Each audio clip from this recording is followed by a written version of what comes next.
Mummy जी, नौकर मेरे मायके से क्यों आएंगे? अरे, ये घर इतना फैला हुआ क्यों है शिवम? तुम्हारी मम्मी कहाँ है? जाए जल्दी से सारे कपड़े उठाकर रखो, शर्मा अंकल आने वाले हैं। रोहित ऑफिस से आया तो घर की हालत देखकर चिल्लाया। शिवम, पापा, मम्मी तो सब्जी ले देने गई है। इतनी जल्दी मैं अकेला कैसे यह सब करूँगा? शिवम परेशान होते हुए अपने पापा से बोला। रोहित, उफ, ये आजकल सलोनी घर को साफ करने का काम क्यों नहीं कर रही है? चलो, मैं तुम्हारे साथ काम करवाता हूँ। मैं सारे कपड़े मशीन में धुलने के लिए डाल देता हूँ। तुम सबके तौलिए बाहर तार पर डाल दो। फिर जूठे बर्तन भी रसोई में रख देना। मैं मेज़ साफ कर दूँगा। और ये प्रिया कहाँ है? उससे कहो कि वो तब तक चाय बना लेगी। रोहित के कहते ही दोनों बच्चे और रोहित काम पर लग गए। वहीं बैठी रोहित की माँ यह सब देखकर झुंझला रही थी। अरे बहू आती ही होगी, तुम सब ये घर के काम क्यों कर रहे हो? वो आकर कर देगी। आजकल वो भी ना जाने सारा दिन फ़ोन में क्या गिटिर पिटिर करते रहती है। सब्जी लेने के बहाने बाहर चली जाती है। घर के कामों पर तो उसका ध्यान ही नहीं रहता। सारा घर अस्त व्यस्त पड़ा रहता है। कोई मेहमान आ जाए तो कहाँ बैठाऊँ? मुक्ता जी ने अपने मन की भड़ास निकाली। अरे माँ, इस वक्त ये सब बोलने से तो कुछ नहीं होगा। शर्मा जी आने वाले हैं, तब तक हम लोग मिलकर घर की हालत सुधार देंगे।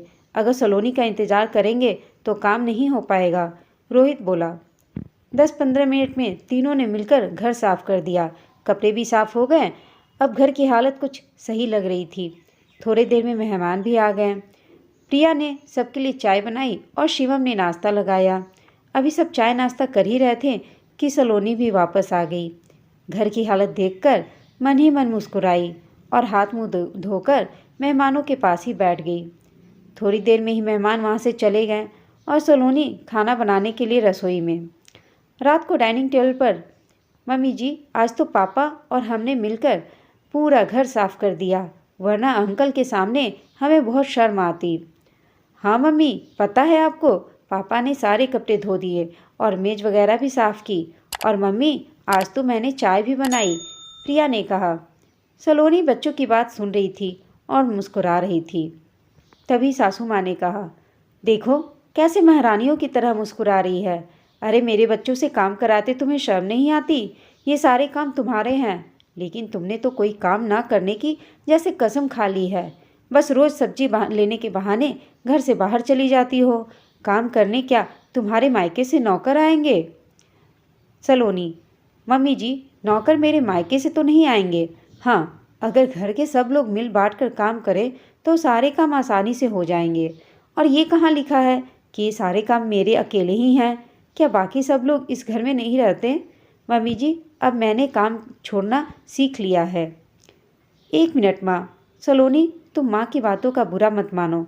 आज हमें समझ आ गया कि हमें भी कुछ काम करने चाहिए, लेकिन मुझे यह नहीं समझ आ रहा कि तुम रोज़ जाती कहाँ हो? रोहित ने सलोनी से पूछा। सलोनी, रोहित, तुम तो जानते ही हो कि मुझे बुटीक के काम का कितना शौक था, लेकिन पहले शादी और फिर बच्चों की जिम्मेदारियों में इतना घिर गई कि कुछ करने का वक्त ही नहीं मिला।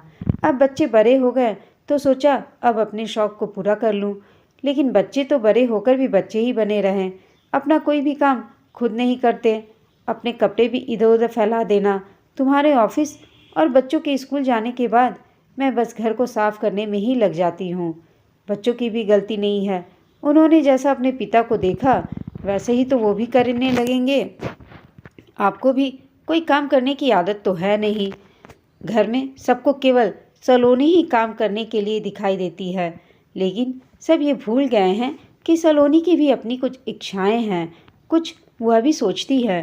कोई सलोनी के साथ हाथ क्यों नहीं बटाना चाहता? यहाँ तक कि मम्मी जी भी खाली बैठे रहती हैं, ये नहीं कहती कि बैठे बैठे कपड़े में ही तह लगा दूँ।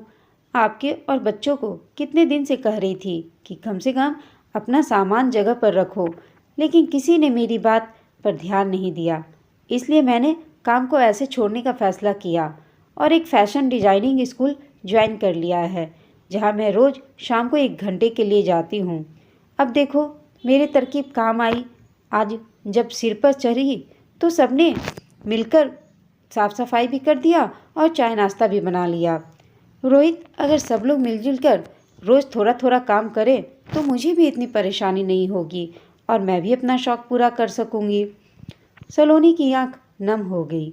यह सब बात सुनकर रोहित ने सलोनी का हाथ अपने हाथों में लिया और बोला, मुझे माफ़ कर दो सलोनी, हमारी आदत सच में बहुत ख़राब हो गई थी। अगर तुम काम न छोड़ती तो हमें एहसास ही नहीं होता कि तुम अकेले कितने काम करते रहती हो। अब से हम लोग अपने अपने काम बांट लेंगे और अब से तुम्हें सब्जी के बहाने स्कूल जाने की ज़रूरत नहीं। मैं या शिवम तुम्हें लेकर जाया करेंगे। तुमने सही कहा, हमारी आदत खराब हो गई थी। मुक्ता जी रोहित की बात सुनकर मुंह बिगाड़ रही थी। अब तो बेटे ने भी उन्हें बैठे बैठे सब्जी काटना, कपड़े तह करना जैसे काम करने की सलाह दी थी और अब तो उन्हें यह काम करना ही पड़ेगा। आज सलोनी को सुकून आया था। अपने मन की बात कहकर वो हल्का महसूस कर रही थी और उसने भी सोचा कि अब वो अपनी इच्छाओं को भी पूरा कर सकेगी। दोस्तों, यह अधिकतर घर की कहानी है। घर के सारे काम औरत की ही जिम्मेदारी समझे जाते हैं, लेकिन क्या घर और किसी का नहीं होता? क्या औरत को थकान नहीं होती? क्यों बहू को इंसान नहीं समझा जाता है? हमें कमेंट करके अवश्य बताइएगा। साथ ही कहानी अच्छी लगी हो तो इसे चैनल को सब्सक्राइब करना ना भूलें। कहानी सुनने के लिए आप सबका धन्यवाद।